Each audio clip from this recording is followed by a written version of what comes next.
Amém, gente? Não dispersa não. Em nome de Jesus, eu quero convidar você para o texto do profeta Jeremias. Profeta Jeremias.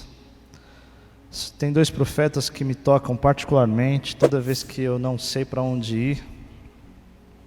Jeremias e Ezequiel. São textos duros, mas que revelam o grande amor de Deus.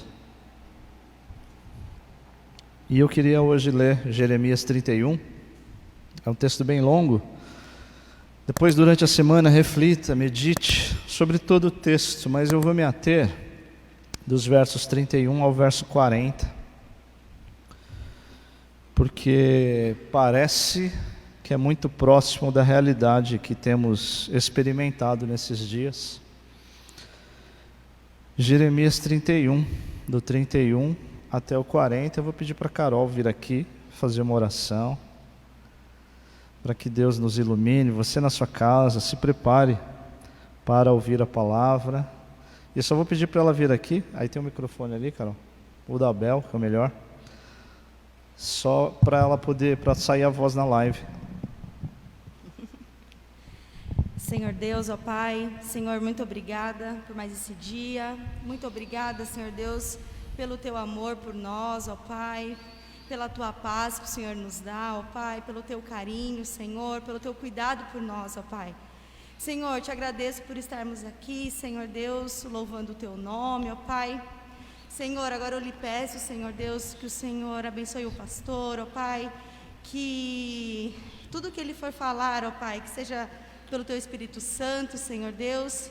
Cuide dele, abençoa ele, Senhor Deus, em nome de Jesus, ó Pai, que eu lhe peço e te agradeço. Em nome de Jesus, amém. Amém. Jeremias, profeta Jeremias 31, do 31 ao 40.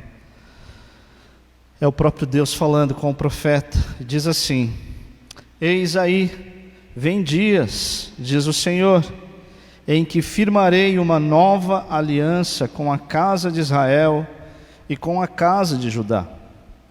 Não conforme a aliança que fiz com os seus pais, no dia em que os tomei pela mão para os tirar da terra do Egito, porquanto eles anularam a minha aliança. Não obstante eu os haver desposado, diz o Senhor. Porque esta é a aliança que farmarei com a casa de Israel depois daqueles dias, diz o Senhor. Na mente lhes imprimirei as minhas leis, também no coração lhes inscreverei. Eu serei o seu Deus e eles serão o meu povo. Não ensinará jamais cada um ao seu próximo, nem cada um ao seu irmão, dizendo: conhece ao Senhor, porque todos me conhecerão, desde o menor até o maior deles, diz o Senhor. Pois perdoarei as suas iniquidades, e dos seus pecados jamais me lembrarei. Assim diz o Senhor, que dá o sol para a luz do dia, e as leis fixas, a lua e as estrelas para a luz da noite, que agita o mar e faz bramir as suas ondas. Senhor dos exércitos é o seu nome. Se lhe falharem estas leis fixas diante de mim, diz o Senhor, deixará também a descendência de Israel de ser uma nação diante de mim para sempre. Assim diz o Senhor: se puderem ser medidos os céus lá em cima e sondados os fundamentos cá embaixo na terra, também eu rejeitarei toda a descendência de Israel por tudo quanto fizeram, diz o Senhor. Eis vem dias, diz o Senhor, em que esta cidade será reedificada para o Senhor, desde a torre de Hananel até a porta da esquina. O cordel de medir estender-se-á para adiante até ao outeiro de Garebe, e virar-se-á para Goa. Todo o vale dos cadáveres, da cinza e todos os campos até o ribeiro de Cedron, até a esquina da porta dos cavalos para o oriente, serão consagrados ao Senhor. esta Jerusalém jamais será desarraigada ou destruída. Amém? Deixe seu texto aberto. Nós vamos lembrar algumas coisas. Antes, porém, quero orar de novo. Senhor, em nome de Jesus, me apresento de pés descalços na Tua presença e peço, Pai, em nome de Jesus, fala com a Tua igreja. Tem misericórdia do Teu povo, não nos deixe com as mãos vazias, não nos deixe partir incertos, mas enche o nosso coração de esperança. É o que nós te pedimos, Pai, em nome de Jesus. Amém. Gente, o profeta Jeremias é um profeta que não foi lhe dado a virtude do casamento. Certo, Abel? Ser casado é uma virtude. É uma virtude. É um dom de Deus. O apóstolo Paulo fala, né? Aí o pastor veio hoje para falar mal de casamento, das dificuldades. Longe disso. Mas o profeta Jeremias, ele é cerceado dessa dádiva. Por que dádiva? Porque a condição do homem, quando Deus olha para o homem e para a mulher, ele diz assim, os dois, eles não podem ficar só. O ser humano não foi feito para ficar só, não foi feito para quarentena. O ser humano não foi feito para se isolar. Toda vez que a gente se isola, a gente fica agoniado, a gente quer brigar.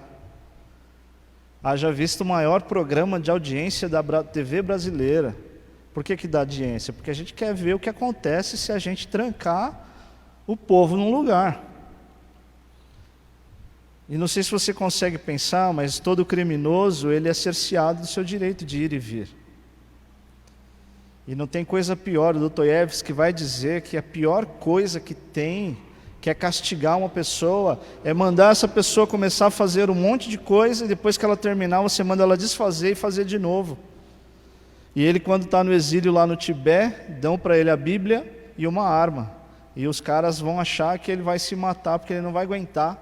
Ele se declarava ateu, não vai aguentar. Pastor, o que o senhor está falando? Eu estou falando, gente, que esse povo aqui está experimentando um exílio terrível.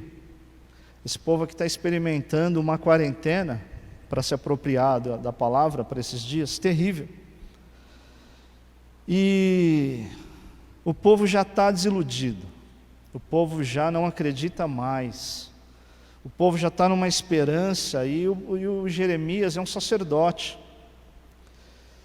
que para ele é fácil. Quem olha para o Jeremias fala, é fácil você falar o que você fala. Você não foi casado, você não tem filho, você não tem família. Você é um funcionário da igreja, do templo. E ele vai passando pelas coisas que vai passando, as adversidades que vai passando, e parece que o povo não consegue acreditar naquilo que o profeta está dizendo, ainda mais com o passar dos tempos. O que aconteceu aqui? O povo está experimentando e esperando o agir de Deus. Esperando o agir de Deus, orando, buscando. É claro que alguns vão dizer que é o reino do norte, Jerusalém, é um povo mais pecador, o reino do sul é um povo mais beligerante. Mas esse povo está esperando o agir de Deus há muito tempo. E algumas esperanças foram frustradas. O rei Josias, que a gente já falou aqui há uns tempos atrás, foi um rei que fez uma grande revolução, uma grande reforma teológica. Então o povo falou, Deus levantou Josias. Josias é o rei segundo o coração de Deus. E agora Deus está com a gente, nada mais vai dar errado. E Josias começa uma reforma, vai fazendo uma reforma, e o povo vai ficando crente, e o povo, só que Josias morre. O Josias ainda não era o cara. E o povo está experimentando a frustração. Já experimentou a frustração? Já não foi aceito em alguma coisa? Já fez teste para algum lugar e não deu certo? E você achou que dessa vez... Eu já passei por esse processo seletivo, que a última pergunta, alguma dúvida? Que hora que eu começo a trabalhar? Aí a moça do RH fala, você não sabe o que você está falando. Na sua casa, a hora que você quiser. Aqui, não. Gente, O povo está passando por uma frustração e Deus está falando de uma nova aliança. E o texto que a gente olhou, Deus está falando para o profeta nova aliança, não é a velha aliança. O povo, quando olhou para o rei Josias, achou que o rei Josias ia só reformar. E às vezes só a reforma não é suficiente. O Abel que é bom nisso. Fala, não, só dá um jeitinho, um arame, 3 parafusos. Já era, vai resolver, vai comprar novo para quê? E Deus está falando para o povo aqui, não, e Deus está falando para o povo, é uma nova aliança, não é uma reforma. Não é uma reforma, porque a reforma, a gente vai restaurar aquilo que não está em conformidade, ou aquilo que está em defeito. E Deus vai falando com o povo, vai falando através do profeta, dizendo, eis, falando parece que para o futuro, vem dias em que farei uma nova aliança com Israel e com Judá, com os 2 reinos. O povo está dividido, o povo não quer mais andar junto, o povo está frustrado, cada um com a sua frustração, cada um com a sua perspectiva, e aí Deus vem ainda, faz uma promessa de uma nova aliança. E aqui, minha gente, antes da gente avançar nessa leitura, parece que é isso que Deus está nos chamando a atenção nesses dias. Deus não quer que a gente faça gambiarra. Deus não quer que a gente faça as coisas, e aí nenhuma crítica, Abel. As suas soluções são sempre boas. A Elisa deve estar assistindo isso. Elisa, estou só fazendo um incentivo, uma palavra de incentivo.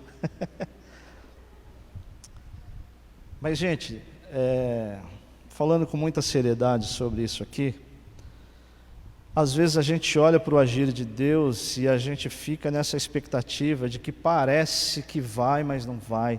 Parece que vai acontecer, mas não vai acontecer. E aí a gente olha para Deus e fala, mas Deus, eu vi o agir, eu vi o que o Senhor fez, eu estou vendo através do rei Josias, e aí vem o rei Joaquim.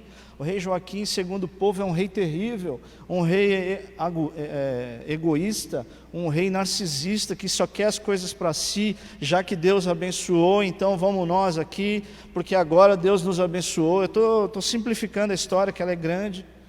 E depois do rei Joaquim vem o rei Nabucodonosor, mais narcisista ainda. E Deus olha para o rei Nabucodonosor e diz, Mené, Mené, Tekel, Pequim. Olha o pastor falando em estranho. Pesado foste e foi achado em falta. Então, é esse período que o povo está experimentando. Eu não sei se você consegue fazer a leitura que eu faço. Eu não sei se eu estou embebido demais pelo tempo presente. E aí essa semana eu vi a timeline do meu Facebook assim, inacreditável. Pastores amigos, aí ontem eu estava com os amigos, com o Itan, e aí tem um pastor que está numa foto que está o Itan, eu nem conhecia, sabia que conhecia o Itan. Eu sabia que eu conhecia essa obra antiga. E está lá o pastor Valdir, o pastor Martins, que morreu essa semana. Entre outros que a gente foi olhando, e aí a gente vai olhando e a gente vai dizendo, meu Deus, eu achei que já tinha resolvido. Fio de esperança. Pô, já vacinamos os mais velhos da casa, agora é só uma questão de dias. E o Deus está dizendo ao profeta, eis aí, vem dias em que eu vou fazer uma nova aliança, e Deus está dizendo para a gente ainda, e eu quero acreditar assim, que Deus está dizendo para a gente, que nós precisamos, nós que estamos vendo a destruição das relações, de tudo que foi construído. Gente, nós estamos vivendo um tempo em que nada do que era parâmetro para a gente, paradigma, serve agora. Precisamos ler a Bíblia em pé no culto. Só que agora, se 100% da igreja está em casa, eu duvido que você ficou em pé para ler a Bíblia. Porque você acha estranho ficar em pé para ler a Bíblia. Eu acho estranho. Orar em casa como eu oro aqui em público. Vamos, filhas, orar pelo almoço. Grande Deus, eterno Pai. Não, porque a oração que está valendo em casa é a oração que tem alimentado a nossa casa de 2 filhas que nem têm razão ainda. E a gente todos os dias, quem vai orar? E todo mundo tem que orar dentro de casa, não é por uma obrigação, mas é para a gente não se esquecer desse tempo, para a gente valorizar esse tempo. E aí Deus está chamando a atenção do profeta, dizendo: profeta, esse povo viu a destruição e está achando que eu abri mão, que eu abandonei.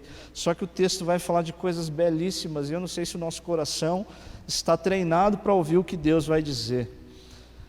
Mas eu preciso dizer nessa noite. E aí Deus está falando então de uma nova aliança. Que aliança nova é essa? A velha não servia então? Então a gente estava numa esperança que não servia para nada, e Deus está dizendo: não, porque eu fiz uma aliança com aquele povo, eu caminhei com aquele povo levando pela mão, só que aquele povo resolveu dar as costas. É isso que ele está dizendo. No versículo 32, no dia em que os tomei pela mão para os tirar da terra do Egito, porquanto eles anularam a minha aliança, não obstante eu os haver desposado, diz o Senhor. O Senhor falou: já que vocês não querem viver comigo, tudo bem, pode seguir. E Deus está dizendo que é possível a gente caminhar de forma indiferente, é possível a gente dizer para Deus: eu não quero mais que o Senhor segure as minhas mãos. E parece que o texto está dizendo para isso: olha, você que está olhando para a aliança que foi firmada, para a história, para o agir de Deus num lugar específico, Deus está dizendo: levanta os teus olhos, que é tempo de uma nova aliança. Amém? Você acredita nisso? É tempo de uma nova aliança. E sempre que há causa, a gente já vai ver isso, Deus reafirma a sua aliança. Deus está dizendo: eu faço uma aliança contigo, não é com ninguém. Você não vai viver de experiência de ouvir falar. Com Jó foi assim. Jó fala: antes eu te conhecia de ouvir falar, agora eu conheço de contigo andar. É isso que Deus está sugerindo para esse povo. E aí parece, quando a gente olha para essa promessa de Deus, parece que a gente está dizendo assim: ué, então o senhor não estava? E Deus vai dizer: não, sempre estive, mas é você que não está entendendo o agir. É você que está olhando para a sua timeline, linguagem nova, e só vê morte, morte, morte, morte, morte, morte, morte, morte, e a gente vai ficando desesperançado. Mas aí, minha gente, o texto tem uma promessa para a gente, e eu queria olhar de forma bem rápida, mas antes eu queria que a gente pensasse, refletisse só um pouquinho sobre aquilo que foi desmoronado por esses dias. Aquilo que foi destruído nesses dias. Estamos vivendo um tempo de muita destruição, muita gente perdendo coisas que eram extremamente importantes. Empregos, amigos, família, sonhos. Meu sobrinho, por exemplo, entrou na faculdade e o sonho dele era ver a galera, gente bonita e tal, e agora a faculdade é a sala da casa dele. Que lugar chato, eu sempre cresci aqui, sempre vi isso aqui não é legal. Para que eu vou me dedicar a isso, a minha sala, ao meu sofá? E aí, minha gente, Deus vai fazer algumas coisas aqui. Eu queria que você olhasse comigo, versículo 33. Deus está dizendo: você que está experimentando a destruição, preste atenção, porque esta é a aliança que eu firmarei com a casa de Israel, depois daqueles dias, diz o Senhor. Na mente eu lhe imprimirei as minhas leis, e no coração escrevereis: eu serei o seu Deus, e eles serão o meu povo. E aí, minha gente, versículo 33, Deus está dizendo para mim, para você, para nós. E aí eu confesso que é muito desconfortável, apesar de estar aqui ainda com alguns amigos, com pessoas que eu amo. Eu quero a igreja cheia, eu quero meus filhos aqui, minhas filhas. É isso que eu quero, esse é meu sonho. Sempre foi meu sonho. Sempre foi o que eu busquei. E pode estar lotado aqui que eu ainda vou achar que está vazio. E Deus está dizendo assim: olha, eu estou fazendo uma aliança com você que está experimentando essa destruição, em que eu serei o seu Deus, e as minhas leis, o meu projeto estará no seu coração e na sua mente. Eu vou colocar, você não precisa mais ouvir as histórias que você ouviu dos antepassados, dos profetas. Não, eu vou colocar no seu coração. E aqui, gente, o Espírito Santo é essa marca que nos faz lembrar de toda a palavra. Tem coisas que a gente nem ouviu, mas parece que a gente já sabe. Estamos estudando a palavra e aí a gente fala, nossa, mas isso faz sentido, e isso a gente nem sabia que sabia. É isso, é o agir do Espírito Santo. Quando as coisas começam a se encaixar e fazer sentido, é Deus dizendo, ei, eu estou fazendo uma nova aliança. Porque se a gente quiser experimentar do que já foi experimentado, se a gente quiser, e aí eu não sei você, mas eu não gosto de comida requentada. Eu prefiro a comida fresca. Pode ser só arroz e feijão. Se ele foi feito na hora, ele é melhor do que o caviar.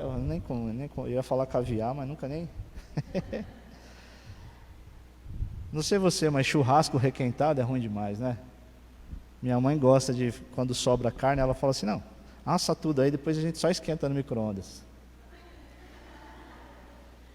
É disso, gente, pica com cebolinha e tal, mas não é churrasco. Você pode pôr o nome que você quiser, mas não é churrasco. Lá em casa, quando sobra bife e batata frita, eu faço um negocinho e pus o nome lá que eu aprendi num lugar chique, chama Oswaldo Aranha. Porque é uma teia de tudo que está lá que sobrou, e aí quando você vai no restaurante, você vai pagar caro para comer o Oswaldo Aranha. Gente, do que eu estou falando? Estou falando de um texto que Deus está dizendo assim, eu não quero te dar nada requentado, eu quero te dar a minha nova aliança. Estou fazendo uma aliança contigo, não é com Abraão, não é com o pastor X, o pastor Y, é contigo.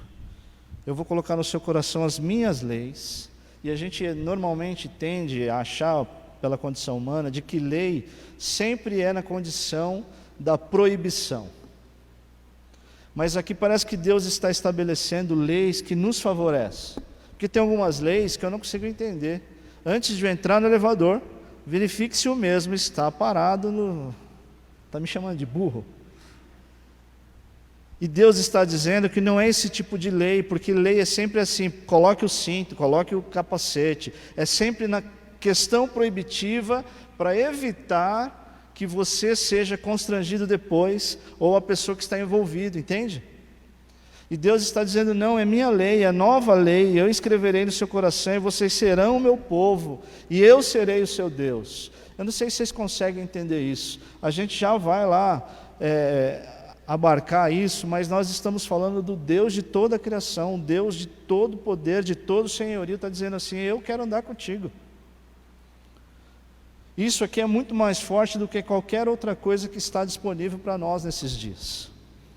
Nesses dias em que a quarentena, estar casado, e por isso eu comecei falando disso, é um lugar difícil, é um lugar porque a nossa casa ficou pequena para as nossas angústias, para as nossas iras, para as nossas humanidades, e Deus está dizendo assim, eu serei o seu Deus, eu vou andar de mão dada contigo.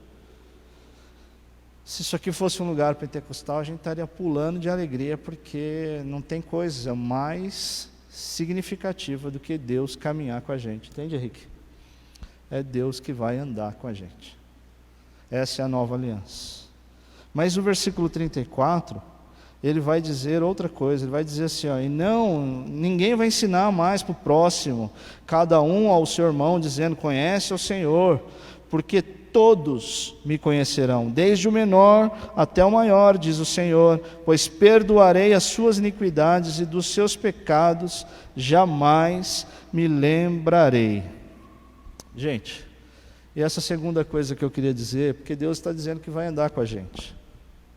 Só que nesses dias em que a gente está passando por destruição, a gente tem uma tendência a ficar mais melancólico, a mais depressivo, a mais irascível, a mais irritadiço. A gente tem menos paciência, as crianças choram sem explicação, os adultos estão irritados, o trânsito que é menor para ser menor, mas ninguém se suporta mais, e Deus está dizendo que quando Ele resolve visitar e fazer uma nova aliança, que Ele se permite ser conhecido, Ele sonda até as nossas, por isso. Eu farei uma nova aliança, e o versículo 33 fala que Ele vai colocar no nosso coração as suas leis, e vai imprimir na nossa mente os seus planos. Por que o coração? Porque no tempo semita, no tempo do profeta aqui, o coração é o lugar da razão, e é o lugar das emoções. E Deus está dizendo que quando Ele faz uma nova aliança, Ele sonda, Ele vai no profundo, Ele vai nesse lugar em que nós temos pequenos segredos, nós temos pecados escondidos, e Deus está dizendo, não importa, eu vou manifestar perdão e graça, essa é a nova aliança, eu vou visitar o seu pecado e já estou te perdoando, não precisa pedir, eu já estou te perdoando. Eu que quero andar com você, eu que quero caminhar com você, eu que quero me fazer presente na sua vida. E aí, minha gente, a gente fica angustiado porque essa oferta do Senhor é demasiada, principalmente para quem experimentou tanta frustração, a gente já não confia mais em ninguém. O cara pisa na bola 1, 2, 3, a gente já não quer mais andar com ele. A pessoa fala, promete, não cumpre, a gente já fica frustrado. E lá em casa, às vezes, a Maitê, pede mamar, e a gente fala, já vai, filha. Daqui a pouco a gente esquece, e aí ela fica e chora, fica brava, e a gente fica irritado, fala, mas não consegue esperar, não consegue, porque não confia. E às vezes a gente tem um quê dessa infantilidade, e Deus está dizendo para nós, que experimentamos a frustração, eu vou andar com você. Só que a gente está tão desiludido, tão frustrado, tão decepcionado, que a gente acha que essa oferta é demasiada, a gente acha que a gente não é merecedor, e aí a gente começa a dar lugar para o diabo, a gente começa a dar lugar para vozes, e muitas vozes dizendo, você não é digno, você não merece, você merece o que está posto. E aí, minha gente, eu queria, antes de ir para a conclusão, que é a coisa mais preciosa para mim nesse texto, é que a gente aceitasse o que Deus está nos ofertando, com uma alegria que nunca tivemos na vida. Tudo bem? Imagina que você ganhou um carro no Big Brother. Pode falar de Big Brother, pastor? Se eu não falar, tem gente que está assistindo, ué. Daqui ninguém, da live também não, mas na nossa timeline aparece. Na nossa timeline aparece morte e notícia de um enclausuramento de pessoas, sem juízo de valor. E aí a gente vai vendo as coisas, e aí a gente, aquele fiozinho de esperança, a gente fala, ufa. E aí o segredo dos streams, todo mundo assistindo, e assistindo, e assistindo, porque a gente precisa de um fio de esperança. Mas Deus está dizendo que Ele vai perdoar as iniquidades, vai sondar o coração e vai fazer uma aliança com o nosso íntimo, com a nossa intimidade. E aí, eu já vou para a conclusão, mas antes eu queria que a gente refletisse. Se nós estamos dispostos a simplesmente se render. Se rende. Porque a gente fica ansioso, a gente fica brigando, a gente fica murmurando, e a gente vai de agonia em agonia, e o rei Josias morreu, e não sei quem morreu, e a vacina não é boa, não, a melhor vacina é a que ainda não foi comprada, mas a que foi comprada pela corrupção. E aí a gente vai olhando para tudo isso, e a gente olha e fala, Senhor, tem misericórdia, e Deus está dizendo, a misericórdia está estendida, mas a gente não consegue mergulhar na misericórdia, porque a gente está cheio da gente. A gente está cheio das nossas frustrações, cheio das nossas argumentações. Isso me faz pensar no paralítico diante lá do tanque de Betesda, Jesus conversando com ele fala, o problema é que quando a água mexe, ninguém me joga lá, e Jesus fala, você está olhando para a água mexer, e eu sou o rios de água viva, você tem que mergulhar em mim. Mas a gente não consegue entender. E aí, minha gente, nós precisamos fazer o que nós lemos no primeiro texto que nós lemos quando começamos esse culto. Davi reconheceu, ele falou, eu não consigo. E a oração do Davi é, dá-me um coração, cria em mim, Senhor, um coração igual ao teu. Dá, Senhor, para mim um coração que seja o teu coração. Porque até algumas coisas me assolaram, eu conversei com o Itan, conversei com o Abel, e às vezes eu vou olhando para o profeta Jeremias e vai me dando agonia, porque o profeta Jeremias é esse, que ele é sacerdote, e Deus fala assim, você é sacerdote para um povo que não te quer, Jeremias. Você não é digno desse povo, esse povo não aceita as tuas palavras. E eu vou dar para esse povo pastores conforme o coração deles. Aí Jeremias fala, mas o Senhor vai me dar para eles, para esse povo que não quer. E aí Deus está olhando, antes de falar isso, de concluir essa obra, Jeremias, ele olha para Jeremias e diz assim: Jeremias, estou fazendo aliança contigo, eu vou andar contigo, não importa o que aconteça. E aí o Davi entende isso, no meio do seu pecado ele fala: Deus, cria em mim um coração puro, um coração dependente do teu agir. Porque, gente, a nossa razão, o nosso coração vai nos trair. A gente vai achar que não vai dar certo, a gente vai achar que a gente é indigno, às vezes a gente vai achar que a gente é melhor que o outro. E essa, nós temos falado insistentemente esses dias, essa é a grande estratégia do diabo. Mudar o nosso coração. Você que é santo, você que é crente, você que ficou em pé na hora de ler a Bíblia no sofá, levantou e leu, você coloca no seu coração uma soberba dizendo: não, eu sou o homem segundo o coração de Deus. Está se enganando. E tem gente que começa a se colocar numa condição tão deplorável, tão indigna, que também não vai suportar. E o profeta está dizendo que Deus está fazendo uma aliança com o seu povo. E essa aliança, gente, é tão forte, que aí eu queria que a gente olhasse algumas coisas para a gente concluir. Mas eu queria que você orasse já, desde já, para Deus moldar o seu coração segundo a vontade dEle, não segundo aquilo que você entende que é certo ou errado. E aí, gente, do 35 até o 40, a palavra é fortíssima, porque Deus está dizendo assim, para aqueles que aceitam essa condição. Qual condição, Henrique? De deixar Deus conduzir, de Deus transformar o coração. E quando Deus transforma o nosso coração, a gente fica mais manso, a gente fica mais tranquilo, a gente sabe perdoar. Não é nem que a gente perdoa, que a gente esquece quem nos ofende. E a gente é generoso. Ah, pastor, mas aí eu vou emprestar meu carro, eu não sei, de repente vai. E de repente, Deus vai nos levar para lugares esquisitos que a gente não quer, porque a nossa razão vai dizer que não.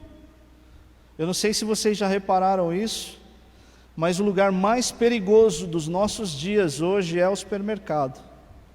E eu tenho uma luta com o supermercado há anos e eu não sabia porquê, e Deus está me mostrando porquê. Lá em Números vai falar do Taberá. Taberá era o lugar que Deus falava: vai lá e pega o maná para o dia. Era o supermercado. E tinha gente que queria pegar para 2, 3 dias. Apodrecia. Do que você está falando, pastor? Estou falando que o supermercado virou o lugar dos nossos ídolos, das nossas referências.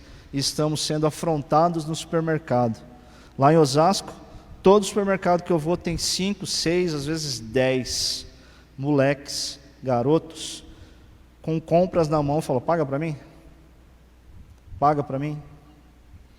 Aí não tem lugar mais para comprar, você vai comprar, tem lá um garoto com a irmã dizendo assim: olha, paga para mim? Paga só um lanche para mim? E a gente tem passado por isso, e as notícias são essas, que agora o povo vai no supermercado de 15, 20 caras, pega tudo que tem lá e sai correndo, não dá tempo nem de reagir. E você vai no supermercado para fazer sua compra, e aí ali está o seu lugar também, no seu coração, dizendo: não, eu vou comprar mais do que eu preciso, porque lá em casa 24 litros de leite não dá mais. E está todo mundo ansioso. E ovos não dão mais, e a gente vai, e a gente vai, e a gente começa a reparar que a gente... Do que você está falando, pastor? Eu estou dizendo, gente, que Deus quer visitar esse lugar, e quando Deus visita esse lugar, faz com que a gente fique mais disponível. Tem coragem de ficar disponível?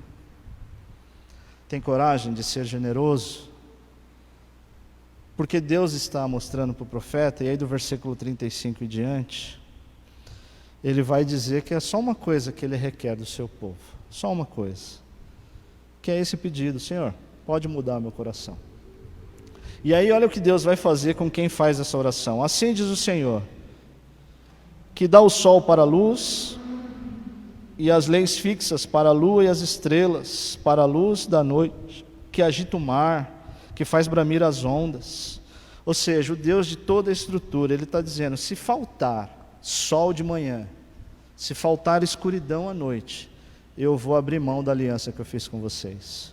Deus está mostrando a sua fidelidade, dizendo: se você me pedir um coração, esse coração regenerado, só olhar para as leis naturais, o dia que faltar, eu faltei com você. Tudo bem?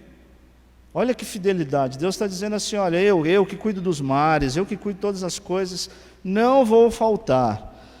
E aí, ó, versículo 37, assim diz o Senhor, se você puder medir os céus e sondar os fundamentos da terra, também rejeitarei. Ele está dizendo, se você conseguir me dizer quanto de areia tem na praia, quanto de água tem no mar, se você conseguir me dizer qual é a altura do céu, da terra até o céu, se você conseguir me mostrar isso, eu abro mão da minha aliança. Deus está sondando as nossas razões.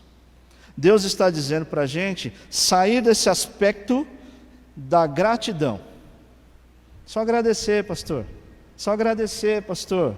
Deus está dizendo, não é essa aliança, é mais do que gratidão, é passo de fé, é agradecer pelo que a gente não consegue entender, é agradecer, é ter um coração entregue diante da notícia ruim.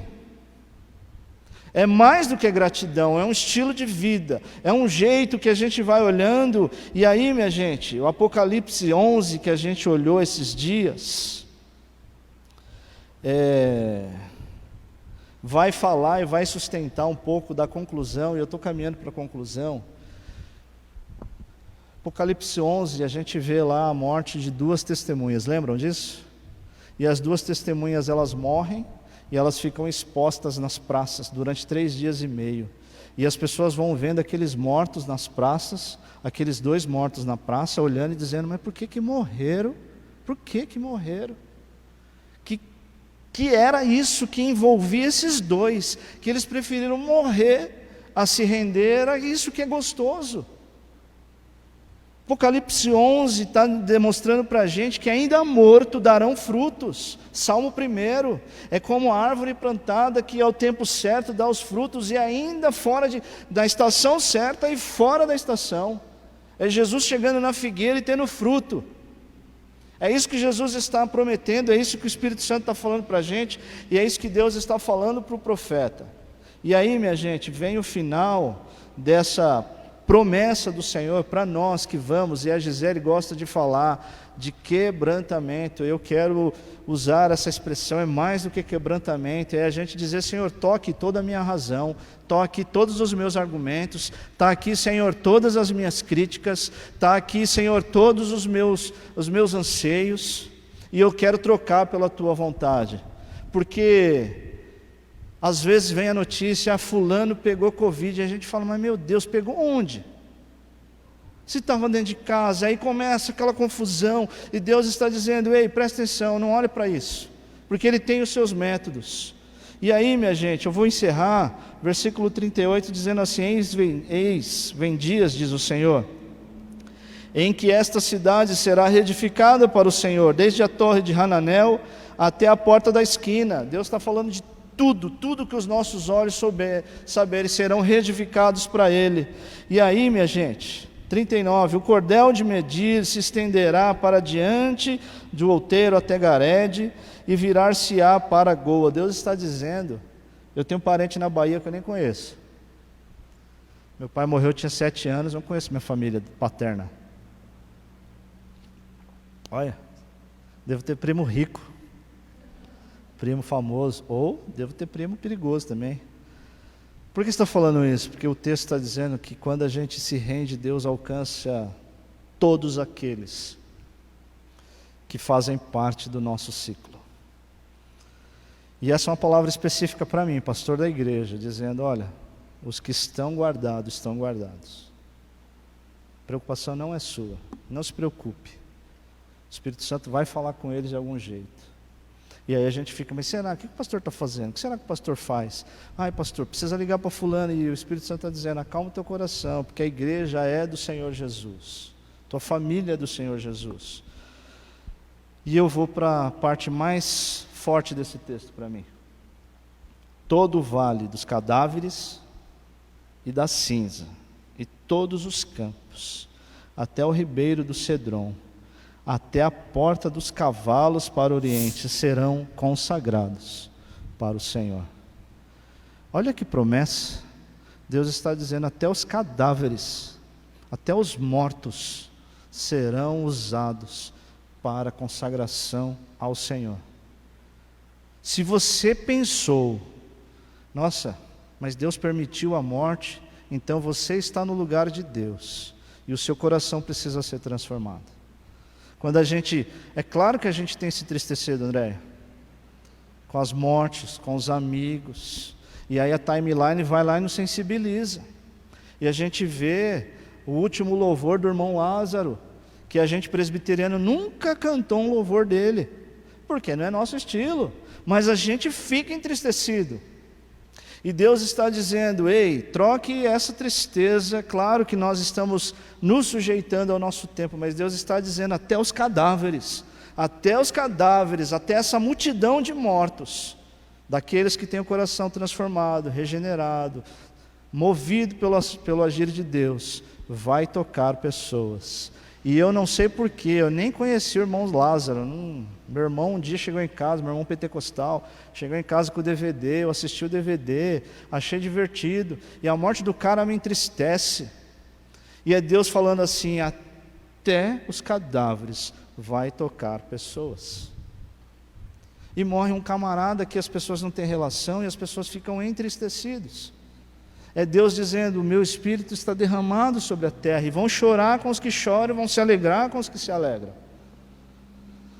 E aí, minha gente, a grande provocação nessa noite é se a gente está disposto a morrer por essa causa.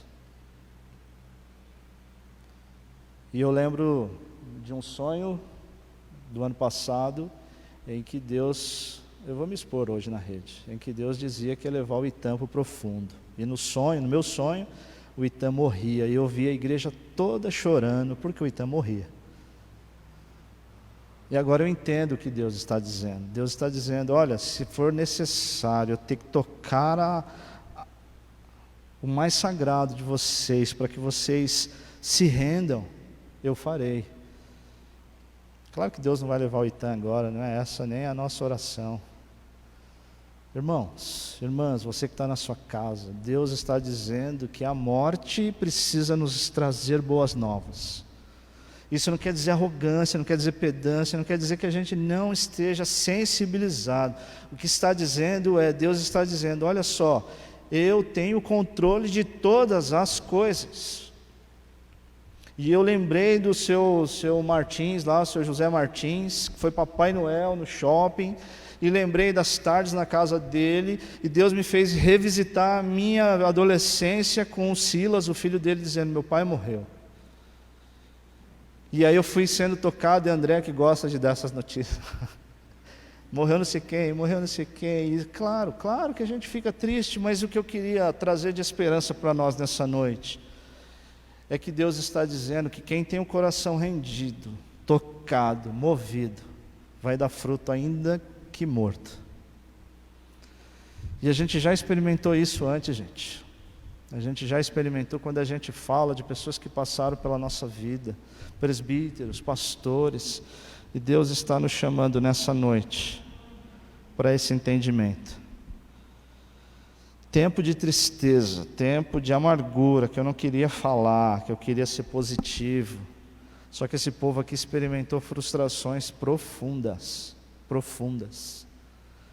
Multidão, vale de cadáveres. As pessoas passavam e viam: Ezequiel, outro profeta que me provoca demais, que Deus leva ele até o vale de ossos secos, sequíssimos, e fala: eu posso dar vida nisso aqui?